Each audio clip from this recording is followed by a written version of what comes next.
Hello and welcome to Deception Diaries. I got home late after a tough mediation meeting, where the two parties were more focused on hurting each other than resolving the issue, making my job nearly impossible. Sometimes involving lawyers is the only solution, but I strive to help people find common ground. I'm Mike Absalom, a mediator working for a company hired by legal firms to avoid court. We aim for mutual understanding, though it's not always successful. Growing up as one of 6 kids, I often settled disputes among my siblings. Our mom raised us alone after dad passed, leaving us as latchkey kids. I always ended up being the peacemaker. Mediation wasn't planned. While working in a factory and studying creative writing in college, I resolved conflicts between management and workers. An arbitration company brought me in for a dispute, and it led to a job offer. I switched my major to business with a minor in psychology and joined the company full-time. As a mediator, I've handled various disputes from movie companies to car manufacturers. I also mediate divorces, focusing on asset division when other solutions fail. My approach relies on vulnerability and honesty, meeting both sides separately to understand their perspectives and needs. Orson Scott Card's story about a girl severing connections between people resonated with me. While I can't see connections, I untangle conflicts and create new resolutions through understanding. At home, I don't practice this with my wife. I needed you to understand my background and approach because it'll matter later on. I'm 6 feet tall, weigh 197 pounds. Yes, I have a Johnson. No, it's not huge or small, it does the job. My wife, Christy, is the love of my life. When people say having kids is amazing, it's just words until you experience it. The whole idea of saying we are pregnant always made me chuckle because it's mostly the woman who deals with all the challenges. When we were expecting, everyone offered advice like, do this before the baby comes and have fun now, you won't later, ending with, but it'll be the best thing ever. It always seemed contradictory to me. Christy and I couldn't have children. She had severe pain from her first period and had to undergo surgery to remove parts of her reproductive system. It was described as cancer waiting to happen, so they removed any chance of her having kids. By the time we got together, she had come to terms with it, but it was still a painful topic. I loved kids and thought I'd have them someday, but choosing between Christy and having children was an easy decision. We considered using donor eggs and surrogacy, but I never felt right about it. Christy carried a deep guilt about not having children, seeing surrogacy as a punishment from God. It took therapy for us to understand and begin healing from it. We decided to embrace our childless life and traveled extensively, running with the bulls, visiting the pyramids, exploring Pompeii, diving in Pearl Harbor, wine tasting in Napa Valley, and bungee jumping off the Sydney Harbor Bridge. We truly lived life to the fullest. Our friends with children drifted away as their lifestyles differed from ours. Plans to get together rarely happened due to their parental responsibilities. After our friends left our downtown condo in Bellevue, a wealthy suburb of Seattle, Christy and I would often laugh and say, "Glad we don't have kids." Maybe it masked our own feelings of emptiness, but we enjoyed ourselves, indulging in leisurely closeness on the balcony without worry. Overall, we were content. I had my intense work, and Christy, a curator at a technology museum in Seattle, had hers. It was amusing. She loved gadgets, while I enjoyed classical music and opera. We joked that our brains were swapped. We've been married for nearly 12 years. We met at a lawn hockey match. I'd recently moved to Seattle and ended up at the match because a colleague invited me. The co-ed game was intense, with women hitting the men hard. As I watched a man get hit hard in the shins, I noticed someone beside me. "Do you think he'll ever want to play on a co-ed team again?" she asked. "I wouldn't. Going home limping isn't a great way to end a game," I replied awkwardly. She smiled and remarked, "Oh, I can think of ways to make that situation fun." "Not like that, though." "Nice chatting with you." Then she wandered off. It was an electrifying encounter. Christy stood about 5 feet 7 inches, with brown hair streaked blonde, captivating eyes, and a plump, inviting mouth. Her figure was well proportioned, and she had a shapely rear end. As I watched her walk away, I kicked myself for my lackluster responses. Later, I saw her again at the makeshift bar. They only had cheap drinks, so I chose the least offensive wine. Turning around, I spotted her engrossed in a small black device. She didn't notice me until I cleared my throat. She apologized, showing me the device. "It's a visor, a new PDA," she explained. I looked confused, so she quickly moved aside. She got her drink and smiled, saying, "We keep running into each other." I smiled back. "What's a visor? Let's talk." We talked for an hour. I learned she was a tech enthusiast, librarian, and historian. She was there to support a friend, and mentioned wanting to see the latest Harry Potter movie, but didn't want to go alone. I took the hint. And that's how it began. We were in a relationship within 4 weeks, and married 10 months later. Our chaotic wedding was a mix of my rowdy family and her more reserved upper-class relatives, who eventually joined the fun. Christy had a sister, a brother in the army often deployed, and divorced but amicable parents. I didn't know her brother well due to his deployments, but we shared beers and conversations about her past relationships. Our years together were filled with growth, fun, and exploration. We often behaved like teenagers, and were true partners in every sense. We joined groups together, me in poetry, her in painting. She'd joke about my abstract attempts, saying, "Looks like you're still in your 7-year-old phase," and laugh. We both owned mountain bikes, and loved exploring Seattle's trails, often taking biking weekends to Portland and Vancouver. Biking became our main form of exercise. It wasn't always perfect. We argued and disagreed. Christy had a temper and a sharp sarcasm that could cut deep, sometimes leading to public arguments. I tried both retreating and arguing, but neither worked well. Retreating made me look weak, arguing damaged things around us. Christy knew exactly what she was doing. To others, she was delightful and polite.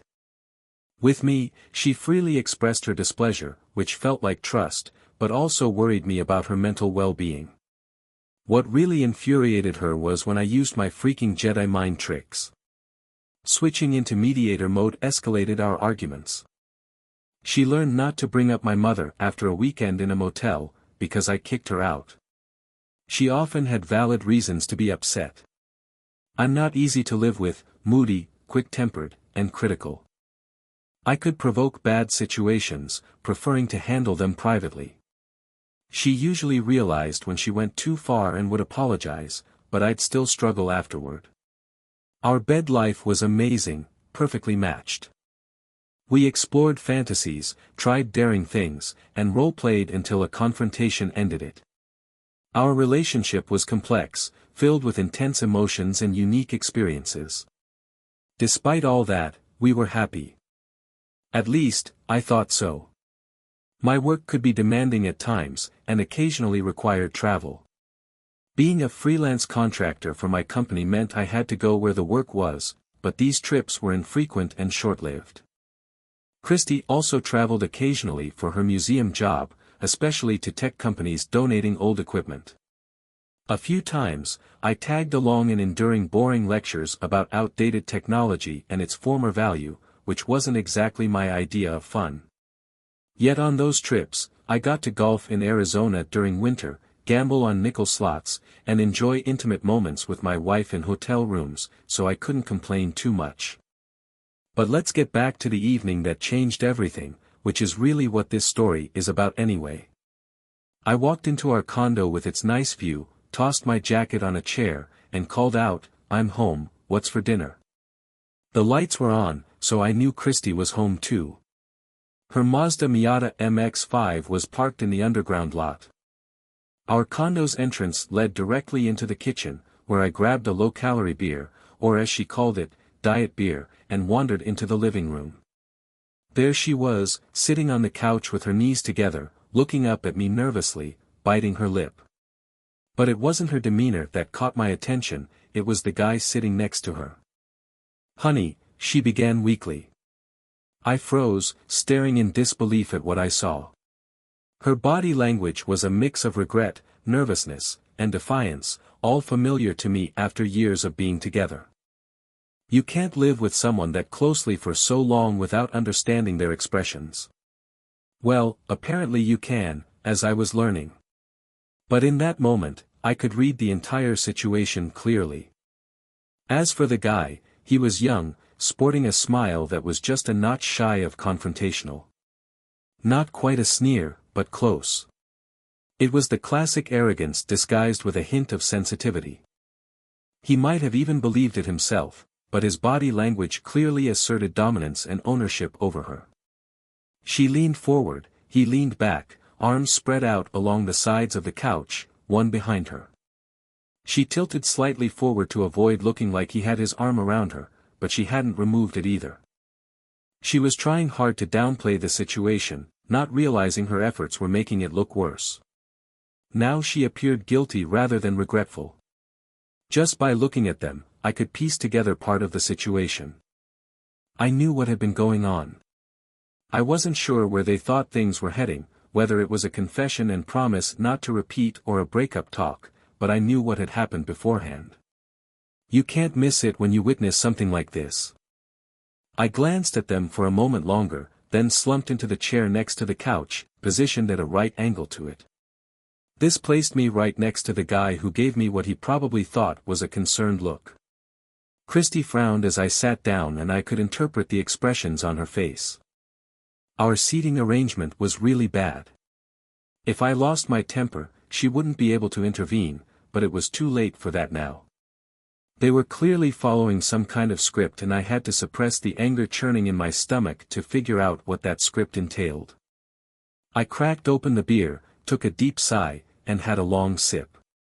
Christy bit her lip again, as if about to say something, but held back. I figured she might have been thinking something like, yes, a beer would be good right about now. I chuckled to myself, struck by a thought. It's funny how people react to sudden stress like this. I'd seen it before and always found it puzzling. People say the most ridiculous things or bring up irrelevant points in such situations. In my line of work, I'd witnessed it often and wondered silently what goes through their minds at that precise moment. It seemed they were in complete denial of the reality of the situation and here I was experiencing it myself. What? Christy asked, a hint of annoyance in her voice that she quickly masked. I took another sip of beer, then said, I was just thinking, I know you so well. I can read your body language. I was just thinking that you couldn't possibly hide your body language like this in a situation like this, not when you know them so well. And then it occurred to me that you've done exactly that, haven't you? I had no clue. She grimaced slightly, then took a breath. Well, yes, I guess so, but that's partly what this intervention, I guess, is about. Intervention, I interrupted, dripping sarcasm from the word. Is that what you are calling this little event? Why not something nicer? Get together, perhaps. Come to Jesus, even. It slipped out before I could stop myself. I shouldn't have, though. I usually keep my composure better than that. Mike, she said reproachfully, stressing the two-syllable word. Oh, by all means, dear wife, I retorted, emphasizing wife in the same manner. Do go ahead. I wouldn't want to derail your script. I glanced at the guy sitting next to her and noticed he had opened one of my beers. The white-hot rage I was starting to feel intensified another notch. Mike, you just said it yourself. You had no clue. I think it's fair to say, then, that in reality, you not only didn't notice, but there was nothing to notice, right? No telltale signs, no drop in affection or closeness, right? She was right. I hadn't noticed. I wasn't really paying attention either, but trusting her implicitly can lead to that. But still, I'm usually observant. My job depends on it, and I don't take her for granted. Even after 11 years, I still surprised her with flowers for no reason. Had them sent to her work, took her away for weekends, bought little gifts, anything to show her how much I cared. That's why this hurts so much from my perspective. My mind raced, asking questions I didn't have answers to. Had I not given her enough? What more could she have wanted? What drove her to this? Why? I struggled to control my emotions. I knew I wouldn't get any answers if I lost my temper, tempting as it was. I was smart enough to know that I might explode at some point, but I wanted answers first, and this was a way to get some. I wouldn't get all of them, and she would outright lie about some. It was inevitable. I knew she still loved me and wouldn't want to hurt me more than necessary, so she'd lie about the things she felt would hurt me most. It was only human. But that's the thing. I knew she loved me. I was completely sure of it. Even with the evidence that her love had been shared around, I still believed in it. Maybe I was fooling myself, but I don't know. Some things in life you just know, and I knew she loved me. I guess I was just fooling myself about the part where she loved me exclusively. I gestured with the beer, not trusting myself to speak yet. Christy took that as confirmation and continued, speaking calmly. So, logically then, if I never gave you less than you've always had from me, how does this affect you? I'm still the same person I've always been. This, she gestured at the man beside her, is just an additional dimension. Nothing changes. I still love you and will always be everything to you that I've always been. And I want the same from you. Can't you see that? You haven't lost anything here. So that's how it was. She was actively hoping I'd accept this, see it from her perspective. It was clever. She was trying to do to me what I do professionally, make me see things from her point of view, put myself in her shoes, metaphorically. There was a moment of silence. Then she said, "It's not you, honey. Not in any way. You are not lacking at all. Please understand that. You rock my world and always will. You just what, Christy?" I interrupted, amazed that I hadn't flipped the coffee table over and hurt someone. Just needed more than I could give. The flowers, the gifts, the weekends away, the love. I sneered at the last word. Just weren't enough for you. Does he have a huge Johnson? Is that it? Christy's composure began to crack. Tears starting to well up. The guy sitting next to her leaned forward with concern, shooting me a hostile look. "Christy," he said, his voice unexpectedly deep. "Babe, it's okay. Hang in there like we agreed." His arm around her shifted, pulling her closer. That pushed me over the edge. Leaning forward, I said, "Hey, a-hole, we're practically brothers now." And as I said that, I placed my hand on the back of his hand, still on his lap. In one swift move, I grabbed his index finger and pulled it sharply upwards. He had no choice but to comply, afraid it might break. With his arm around Christy, he was stuck. And as I applied more pressure to his finger, bending it awkwardly, he twisted to relieve the pain. Trapped with his arm behind Christy, he couldn't move much. "Mike, please," Christy pleaded helplessly. I shot her a quick venomous look, then focused on the guy in front of me. She wisely stayed put, though she looked like she wanted to move. Even she wasn't that foolish. "Listen, a-hole, that's my wife you're with. Whatever you think you're doing, she's still my wife." I emphasized the word wife and bent his finger further. "That's my couch you're sitting on in my apartment, drinking my beer. And frankly, moron, I'm not impressed with your little white knight act. You're only here because the 403, Christy winced at that word, wants you here, but I don't want you here. So shut the hell up and don't say a word or things will get worse. I've got your finger now and I can use 4 more on one hand if I need to. Don't piss me off any more than you already have or you'll regret it. Got it?" He nodded desperately and I released his finger.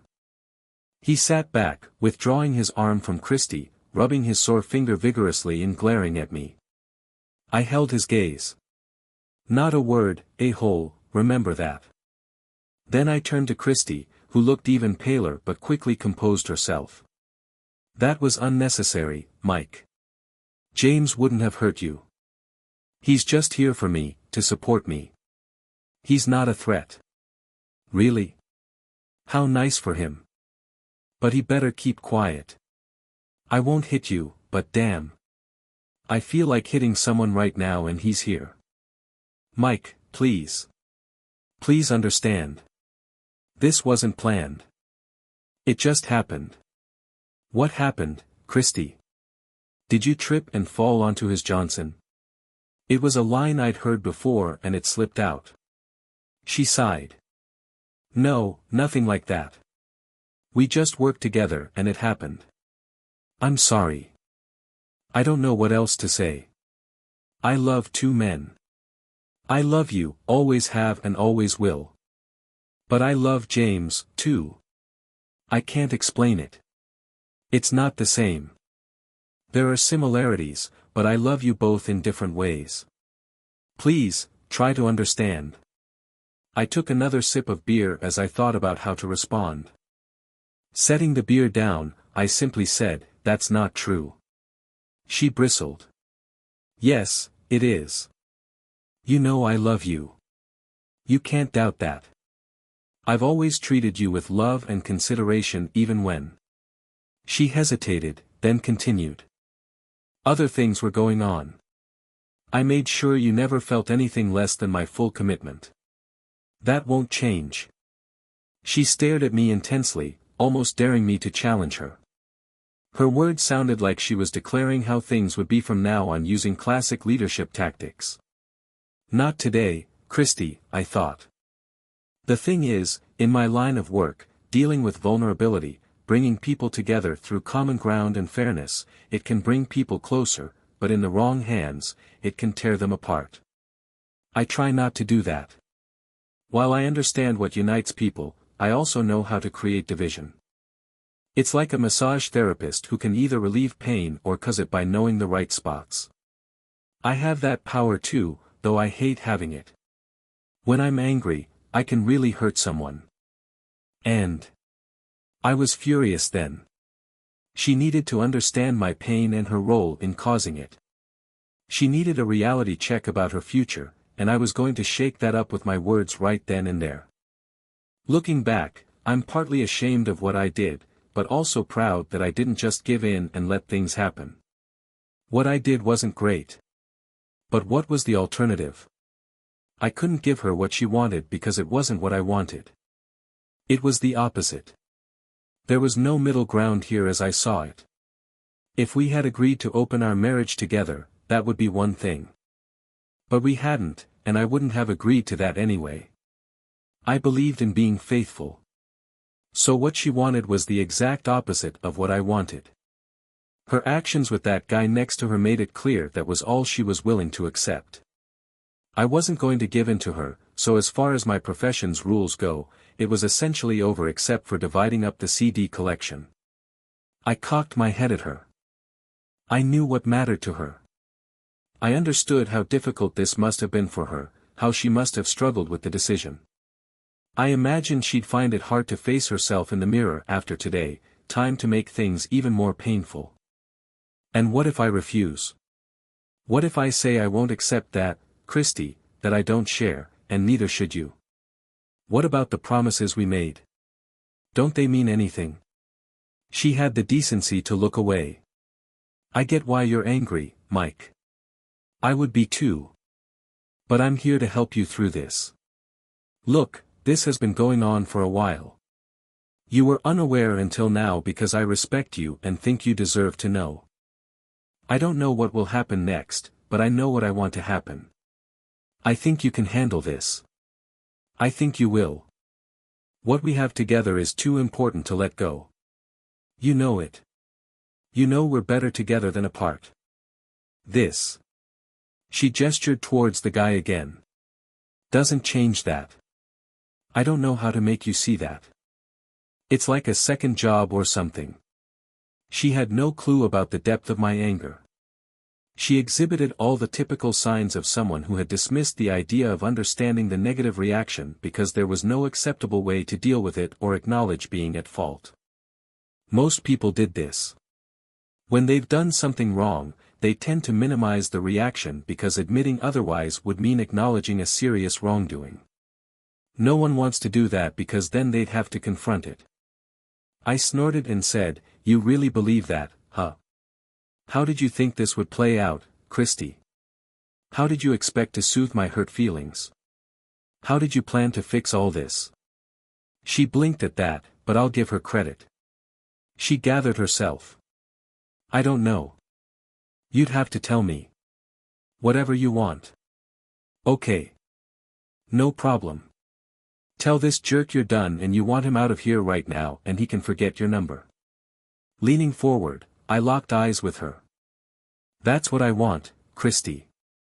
Do that." She looked at me for a moment, then turned away. "So it's not just anything then?" I asked with an icy tone. There was a brief silence. I heard the grandfather clock on the wall, a gift from her mother on our 10-year anniversary, chime, marking the passing minutes. "Mike, why can't you see?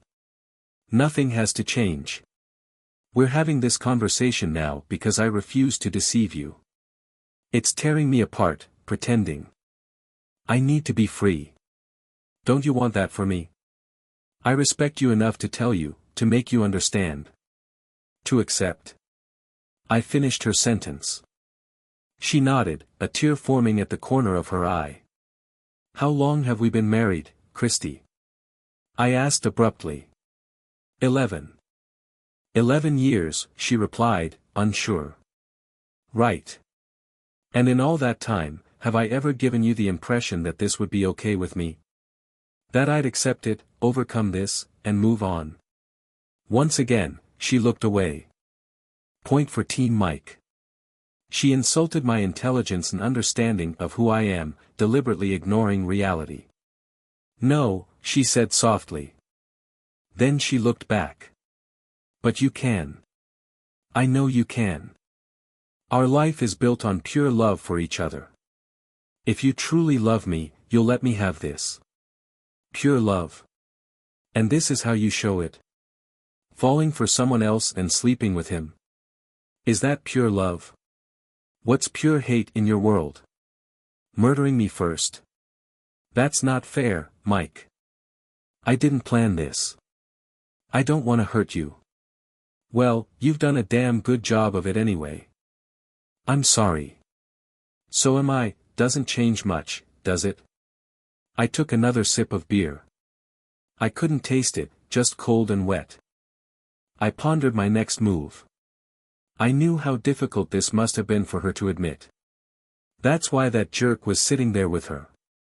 She couldn't face me alone. But she had no clue about the depth of my pain. Hell, even I didn't fully grasp it at that moment. "Christy, how do you think I feel right now?" I asked gently. She glanced at the guy next to her, James. He nodded at her encouragingly. "I think you must be hurting. Angry. Upset with me for doing this to us. To you. But you don't understand. It's not what you think. We can work through this. I still love you and always will. I need you to know that's all that matters. I love you. I'll always love you. Always be yours. We just need to get through this. Adjust a little. We'll be together forever. Remember? Like lobsters."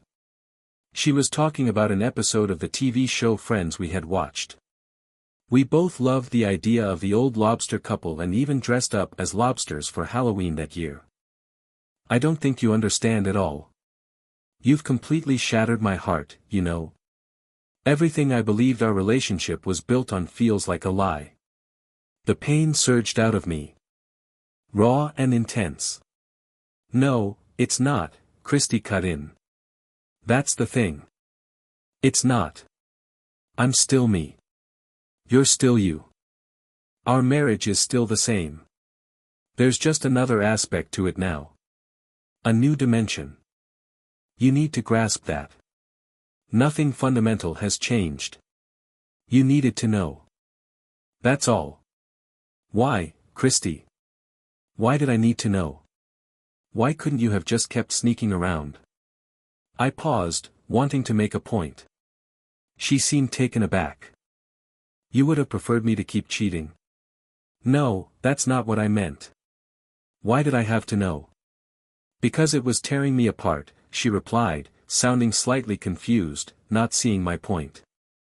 Sneaking around and pretending at home was unfair to you. Exactly. So why were you sneaking around? Why was it tearing you apart? Because it was, she trailed off, realizing where I was going. Wrong, I suggested.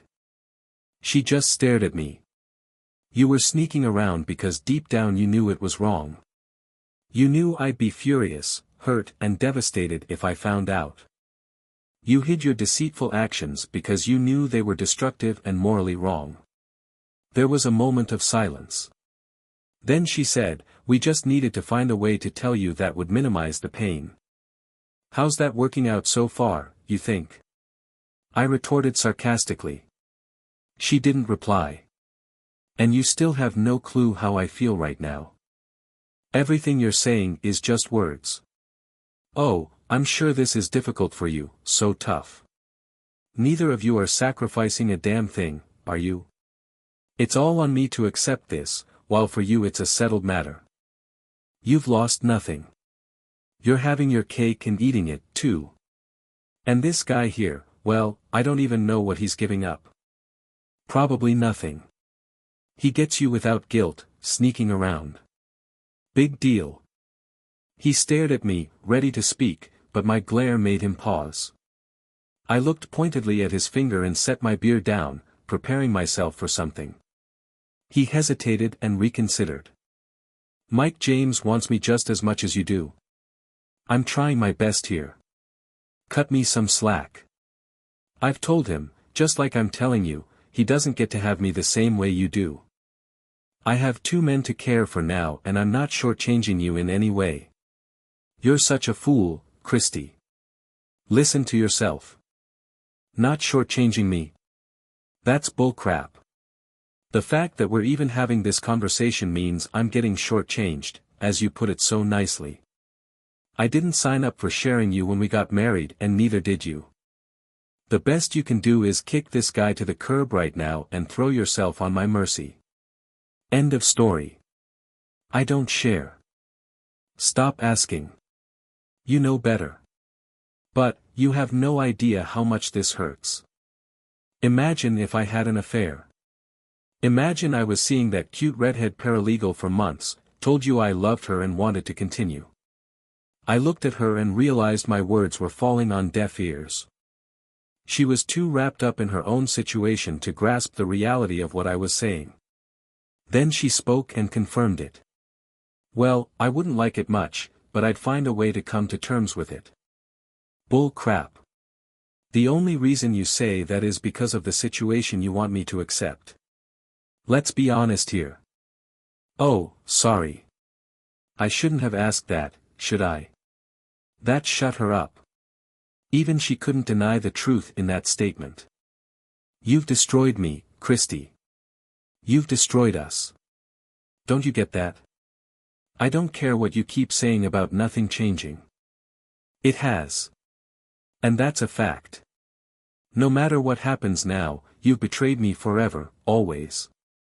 Nothing can change that. I'll never accept this.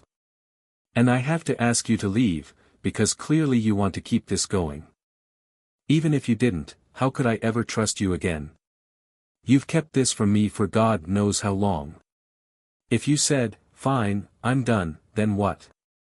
How would I know you wouldn't start again with this guy or someone else? How can I trust you now, Christy? But you're not going to stop, are you? You want this. You just admitted it. That really hit home. It was clear she hadn't considered it from that angle.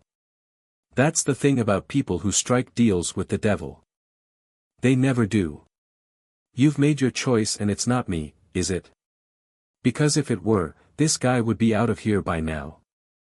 That's what I want, but you're not going to give it to me. Do you have any idea how that feels, Christy? Do you? No, of course you don't. You've taken everything I had to offer, and now you've taken this jerk too. And now you want to make that choice official. Well, it doesn't work like that. We already made our choices. You don't get to remake them. I have no clue what my life will be like from here on out, but I can tell you this much. I'll never trust another woman as long as I live. You've done that to me, Christy, so thanks for that. Just you. I don't know if I'll ever get over what you've done and what you're trying to make me accept. I think it's sick, but you're so blinded by getting it all for a short time that you honestly believe you can have everything and I'm the one who needs convincing. Well, screw you. Life doesn't work like that. The truth is you'll never know how much you've hurt me today. Never. Not until someone does it to you. But that won't happen, will it? Because you'll be too busy getting what you want. Oh, Mike, I'm so sorry. I don't want to hurt you. Really, I don't. Please. Please don't feel that way. Tears were streaming down her face. How the hell am I supposed to feel, Christy? Whatever you got from me, it wasn't enough, was it? What kind of feeling is that, to lay on a man you're supposed to love above all else? Tell me. How am I supposed to feel? I don't even know what I did wrong or what you weren't getting. And there's no way you're going to be honest and tell me, is there? You sure haven't been honest so far, have you? There was only silence. Christy opened her arms and hesitantly leaned forward as if to hug me. I held up my hand. No, thanks. The last thing I want is pity love from you. I almost called her obj, but I had to keep control of myself. As it was, I didn't even realize I had tears in my eyes until I wiped them away. It was strange, battling both intense rage and profound hurt simultaneously. It was a bizarre mix, like wanting to throw someone off a cliff while holding onto them and jumping yourself. Your mind races everywhere, playing out every scenario to its logical end. She needed to grasp the enormity of the damage she had caused here. Like most people who've done something awful, she avoided facing it, trying to downplay it and find ways to soften the impact with words. She had to do that because deep down, she knew how severe it was and didn't want to confront the responsibility. Once you acknowledge it, you're obliged to take action. Once you confess, you have to fix the harm. And she simply didn't have the tools or ability to do that. Some things can't be undone. The more I could make her realize that, the more she would have to come to terms with being accountable. And I knew her well. She had a self-image that couldn't handle that. She would suffer endlessly knowing she caused this and couldn't make it right. Christy sniffled again, and the guy next to her shifted, as if about to speak, but changed his mind when I glanced at him. There was a pause. Then I asked, so, I get to fool around too, huh? Is that part of your grand plan? Christy looked up and scowled at me. I always loved that frown. Her nose wrinkled and there were lines between her eyebrows. She said, well, I'd hope you wouldn't. Ideally, you'd be satisfied having all of me, and that's always been enough before, but I understand I'm not in a position to judge or say no. So, I wouldn't like it very much, but I'd have to accept it. With conditions, of course. Conditions. I sputtered. This woman was unbelievable. How the hell had I been married to her for 11 years and not seen this? What had I been smoking and drinking? Is love really that blind? Am I really that naive? Well, no falling in love. Like you did, you mean. Too easy. She frowned again. Another hit. C3, C4 and C5 next, please. Maybe I can sink her battleship this time. No, I mean that's different. If you want to be with another woman, I wouldn't like it very much, but as I said, I can't really judge. I get that. No, you'd have to be sure, like I am, that this is the primary relationship, the main one, that you're mine and I'm yours, like it's always been. I chuckled at that. Except for the last, 3 months? 6. While you've been messing around with Mr. Funny Man over here. She sighed. It's not like that, Mike. I never stopped loving you. I just expanded my horizons, that's all. I like my horizons just where they are. Thanks, I replied. She perked up at that, clearly taking it as me saying I wouldn't seek out another woman. Great. Well, like I said, as far as you and I are concerned, nothing changes. I love you just as much as before. Nothing changes. That single statement really infuriated me, and in that moment I realized this relationship was finished. Just as much as before. So essentially the same amount of love that allowed her to jump into another man's bed. And since she had done it once, she would do it again. And what do I get, Christy? A part-time wife? Is that how this would work? Part of the time with me and part of the time with Captain Hook here. I gestured towards the guy, James, who was still nervously rubbing his finger. It wouldn't be like that, she replied, her voice trembling. We thought we could alternate time. 2 weeks with you, a few days with James. You're away some of the time anyway. You wouldn't miss the time. You'd get the majority of it like you do now. You were here first. I shook my head and chuckled in that way you do when nothing is funny at all. You're a bit crazy, you know that. How did I miss that all these years? She even smiled back at me and said, "Love is blind." Really? I said dryly with a finality in my tone. I reconsidered. It was astonishing that I was even having this conversation. But then again, it was likely one of the last conversations I'd ever have with her, so we needed to cover everything now. I was surprised at myself when I realized that's how I felt, but upon reflection, I was steadfast in that feeling. And Mr. Perfect here, I nodded towards James, was okay with this arrangement. He glanced at her, then at me, and after a brief hesitation and waiting for her affirmation, he nodded. I turned back to go back to Christy. So, it just happened, did it? There was no planning. You just fell in love. No forethought or intention. I wanted to give her enough rope at this point, and I wasn't disappointed. Yes, you have to believe me. I didn't seek this out. I was happy. I am happy, even more so now, except for this moment. Hurting you hurts me too. When the consequences catch up, huh? Too bad I'm the one paying the price, not you, huh, Christy? This isn't easy for me either, Mike. I know how upset and angry you must be. I know you're a better man than that, though. I know you can handle it. Oh, so you think you know, huh? You think I can just get past this? I said sharply. She looked away, avoiding my gaze this time. Would you like to hear what I think, Christy? I asked in a softer tone. She glanced back at me, worry evident in her eyes. After a moment, she nodded reluctantly. All right then, here's what I think. This whole thing is nonsense, from beginning to end. All this talk of it just happened is crap, and right now it's spilling over and making a mess. You don't just accidentally fall in love, Christy. You know that. It takes effort.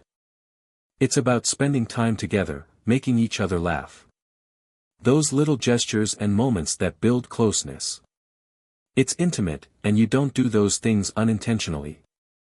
You choose to let them happen, or at least you choose not to stop them. You know it, I know it, and even this guy here knows it. I could tell I was challenging Christy's core beliefs about herself. She saw herself as moral and ethical, always making the right choices. For many people, saying, "It just happened," is a way to avoid facing their own responsibility for doing something they know is wrong, deep down. People often struggle with doing what they know is right, because they lack the moral strength to resist temptation, especially when it involves something forbidden. They'll rationalize their actions to make themselves feel better, but deep down, they know the truth. In my experience mediating conflicts, you never directly confront someone about their bad behavior. It rarely leads to a positive outcome. They either accept it and try to justify it to themselves, or they vehemently deny it and dig themselves into a deeper emotional and logical hole. This leads to conflict and defensiveness, and ultimately, no one benefits. There are moments when you can break through to someone, but it usually requires someone they deeply respect, the right words at the right time, and it's easy to mess it up. When someone is deeply in denial, like Christy seemed to be, it's like shouting into the wind. Christy knew deep down that what she did was wrong. She also knew I wasn't wrong about what I was saying. Bringing attention to her actions made it hard for her to face reality. I was trying again to make her see how responsible she was for my feelings. It wasn't going perfectly, but that's normal. Understanding the full impact of one's actions usually takes time. It's rare for someone to get it immediately when it's pointed out to them. You might not have planned this, but you didn't stop it either, did you? That's cheating, Christy. Every action was emotional cheating, even before whatever happened physically.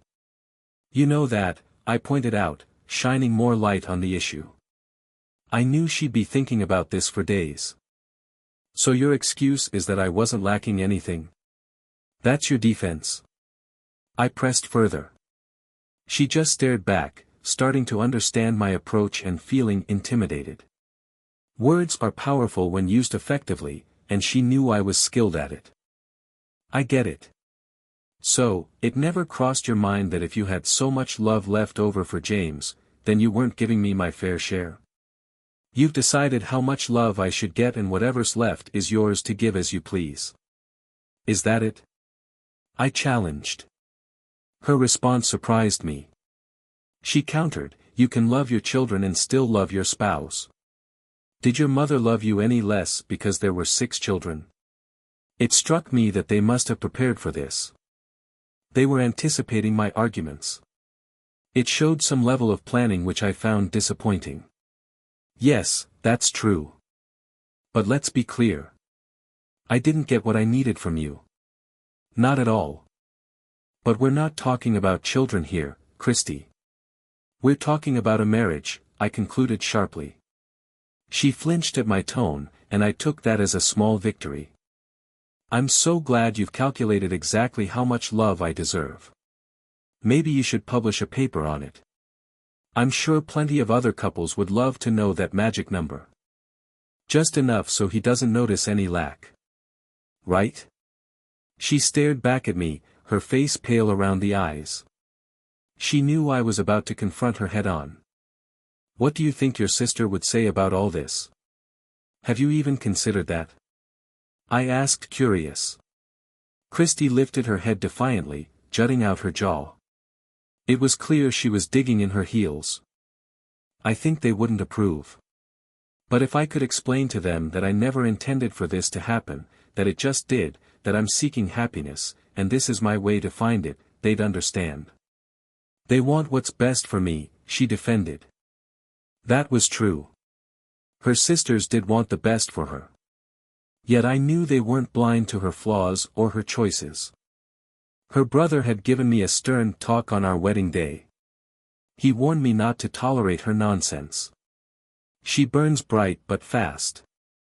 Stand firm and she'll come around, he had advised. He also mentioned she had some peculiar ideas, but to laugh them off, and she'd eventually catch on, her reception might not be what she expected. Yeah, I think that's wishful thinking on your part. Once they find out you cheated on me, let's call a spade here, you slept with another man, and then lied straight to my face about it. There's no getting around that. Do you really think they'll be okay with that? Do you think your brother will approve or understand that, Christy? I emphasized with air quotes. She lowered her eyes briefly, then met mine again, speaking softly. They'll understand. I know they will. Just like you were sure I'd come around to this idea. 0 for 2 so far, babe, not a great track record, I retorted. She sobbed once and wiped her eyes, clearly upset. I wasn't going to back down. You know, even after I tell you to leave, you'll just go running to this guy. I glanced at James, who now looked at me with hatred. He caught on to what I was implying. Leave? She interrupted weakly. After all, you love him, right? You said so yourself, so when I say go, where will you go? Don't act like you haven't thought about this. I know you have. You knew there was a chance I wouldn't accept this situation, and the way it's been set up, giving it up wasn't an option, so out you'd go. Have you already moved some of your stuff to his place? I'd check, but I don't want to get up. Her voice sounded distant. I thought maybe you'd need time to adjust to the new, she faltered, then changed tack, avoiding what she didn't want to answer. I'm not giving up. Even if you make me leave, you are mine, and I am yours. I'll always be here. You know it. Interesting. She was fighting me on my own turf, trying to manipulate my emotions. She knew I always found the best solutions in my professional life, and she believed she was offering the best one here. So your plan was to live with a man who knowingly pursues another man's wife, a man who shows no respect for someone else's relationship. You're now tying your emotional life to a guy who sits on my couch, drinks my beer, and claims another man's wife. Is that the standard you're settling for these days? Wow. That struck a nerve. I saw her glance at James, who looked back at her, shaking his head and smiling dismissively. Babe, he began before I leaned forward. In a low, menacing voice, I said, last warning, James, or they'll be calling you Jimmy One Ball, got it? And he's tying himself to you, I continued, an established cheater. Once a cheater, always a cheater, right? Well, you two deserve each other, that's for sure. It might be fun at first. Lots of guilt-free closeness, at least on your part. I doubt there ever was any on his. But when it gets old, and it will, it always does. What happens when he's late from work? Or you are? How will that work out, now that you both know what the other is capable of? Who will start doubting whom, I wonder? She glanced at James again, who shook his head, gave a weak smile, and made a face that said, this is nonsense. But the damage was done. Christy prided herself on her ability to judge people accurately. She valued her own ethics highly. Tonight, those values had taken a beating, and she was smart enough to recognize the truth in what I'd said. Even worse, now that those words were out there, they couldn't just be brushed aside. The inevitable confrontation about this, everyone knew it would happen, would now revolve around these accusations. In a tense situation like this, how could it not be the first thing on her mind? With this revelation, their relationship was doomed from the start. That seed of suspicion had been planted and it wasn't going away. In a sense, their entire relationship was based on a lie, something that was slowly dawning on her now that I was pointing it out. Christy turned to look at me, her eyes wide. She understood the gravity of my words, and I knew it had unsettled her. It was only surface level for now, but it would dig deeper over time. She had gotten away with deceiving me because I trusted her. She knew he would never trust her the same way, and I had just made that painfully clear. Good. Another hit. I still wanted to make my point. Time to deliver the final blow. I took another sip of beer, finishing the can this time. I even burped, casually timed. But you know what really hit home? I said. More tears welled in her eyes for a situation where they were supposed to be explaining their new reality to me. She wasn't saying much. Deep down, you're actually a pretty awful person. That cut deep. Whatever else Christy believed about herself, she truly thought she was a good person. She had sayings about it, how good people sometimes make mistakes, how almost no one is inherently evil. Most people faced tough situations and felt they had no choice or were pressured into them. I hadn't thought much about it before, but recently I'd come to realize Christy was an idealistic person. She was one of those who always emphasized personal responsibility. Now, I'm also a liberal. I support socialized medicine and caring for everyone across the social spectrum among other things. But I firmly believe in personal responsibility. You might have reasons for your actions and I might empathize with those reasons, but that doesn't absolve you of the responsibility for what you did. Maybe you didn't have a girlfriend and face teasing from women, but that doesn't justify taking a Magnum into a bar and doing it to cheerleaders. There's no excuse for that. You did it, for whatever reasons, and those people are just as dead now as they were moments ago. Understanding your reasons doesn't magically bring those people back to life. She genuinely believed she was a good person who might do something bad, but she'd feel awful about it afterward. When someone you deeply love says things like this to you, things you desperately don't want to believe but deep down know there's truth in, it bypasses your conscious defenses. You recognize its truth, even if you wish it wasn't. I was one of the people she trusted most, yet I was labeling her as evil, and I meant it. By exposing her self-delusion, she knew I had reasons to believe it, which meant she would likely start to believe it too. That kind of self-doubt, especially supported by someone you value and trust, is the worst kind to feel. Even though I had a stake in saying it, I hoped she wouldn't dismiss it. I knew she would internalize it, and self-belief is incredibly powerful. Alright then, time to make her feel truly terrible. The truth is, Christy, every time you look in the mirror, you'll remember this day. You'll remember what you said, what you did, the pain and damage you caused, all because you claim you didn't mean to fall in love. Well, that's not good enough for me. It was a choice you made. Why, I can't even begin to guess, and I don't think you know either, but that doesn't change the fact that you did it and this is the outcome. I'm going to ask you to leave soon, and if you're smart, you'll go. I've never hit a woman before, and I love you deeply, but if you stay here, I might not be able to control myself, especially not with this guy around. Know this, you're an evil person. Everything you've done here is pure evil, and everyone we know, your family included, will see it that way.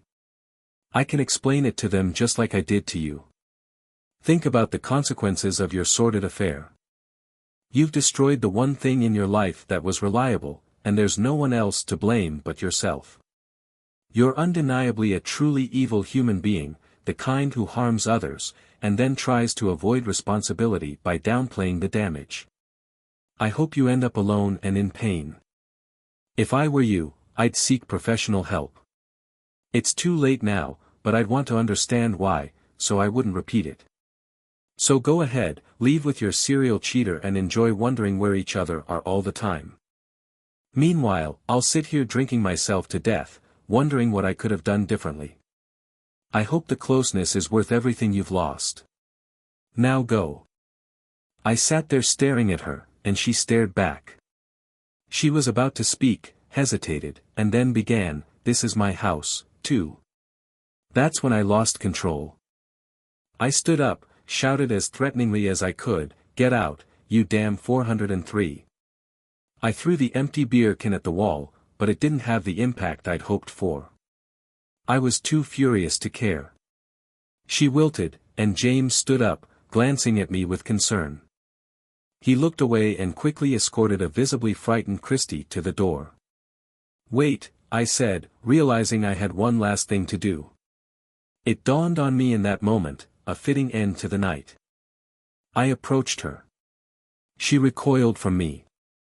I grabbed her left hand, forced her clenched fist open, and removed both her engagement and wedding rings before she could resist. Then I took off my own ring, held all three in my fist, and said, "Wait right here." I walked to the bathroom next to the kitchen, opened the door, and left it ajar. Looking back at her pale face, I dropped all the rings into the toilet and flushed it without watching. Seems fitting. You flushed our marriage down the drain, so down go the rings too. I knew this would deeply hurt her. Those rings meant a lot to her. She had spent 3 months finding the perfect ones made from metal reclaimed from her father's ring. I didn't take pleasure in doing it, but it felt symbolic. At that moment, I just wanted to hurt her. I'm not proud of that feeling now, but it's how I felt in that exact moment. She gasped at what I did, whispering, "No, no, no. I didn't want this," in a small voice. "One more thing," I said, and in the middle of saying thing, I punched James square in the face. I put a lot of force into it, and his nose crunched under my fist. Blood splattered everywhere as he fell to the floor. Christy stared at him, then back at me. I shook my fist, grimacing at her. "Now you can go. I'll change the locks tomorrow. Expect the divorce papers." It was over. She knew it, and so did I. She wouldn't be able to face herself in the mirror after this. She wouldn't be able to face her friends. She'd spend a lifetime regretting today, what led up to it, and what she did to our relationship and her own image. Right then, I had no sympathy for her. I had been betrayed, cheated on, and humiliated, and damn right, I was furious and wanted revenge. I briefly considered that she might do something drastic, but at that moment, I was too devastated to care. It's not a feeling I'm proud of, but in that moment, I couldn't have cared less. It makes me look bad, but I've never been easy to live with, especially in moments like this. She knelt beside him, fussing over his injuries, and I grabbed him by his hair. With that, I opened the front door of the condo. Without a word, I pushed him out, blood dripping onto the hardwood floor. Christy followed in shock. Once they were out, I slammed the door shut in their faces. I stood there trembling for a moment, then turned and went back into the living room, grabbing the bottle of peach-flavored vodka from the counter. I knew what I had said earlier, but I had no intention of drinking myself to death, though I definitely needed a good drink now to calm down. Life was for the strong, and I refused to be a victim, even though that's exactly what I felt like. I'd have to find a way to move forward. Tomorrow is another day, dear viewers. If you enjoyed the story, please support the video by liking it and leaving a comment. Thank you very much.